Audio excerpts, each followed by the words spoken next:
This is once Norfolk County, and it's a very popular area, really way back there. A lot of farmers wanted to move in this area, and that was because of the fertile grounds and also abundance of sea life, especially oysters, fish, spots especially. But what I wanted to tell you, the first person that owned all of this was Thomas Willoughby, who came over in 1610 as a cabin boy. Now, like a lot of people in those days, there was only 3 jobs a man could do if he was the oldest boy. Got it all. The youngest didn't get anything. He had to go out and make his own living. So you either went to the New World, or you became a minister, or you more or less went in the army.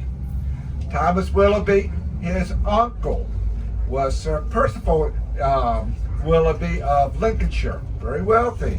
So he knew he had to come over here, so he came over as a cabin boy, did very well, ended up getting a lot of land, purchased tobacco, bought the land, and there's only one thing about Thomas Willoughby I do not like.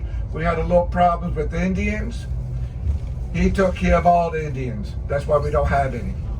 So when I read that about years ago, he's not such a, the royal governor told him to leave the Indians alone. He decided to go in there and take care of them.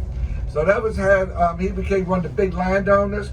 If you know where the naval base is, on the naval base is a large tree called a Willoughby oak. And that was where his plantation was. And the tree is about 407 years old. So it's still standing. I had to get somebody to take me on the base to get, pictures. But I understand you can see it from one of the side streets. But anyway, it was the 1749 hurricane that came. Mr. Willoughby, the Willoughby family, been here about 4 generations. You can imagine he lost some real estate. And the Willoughby family ended up buying so much land, they owned all of downtown Norfolk one time.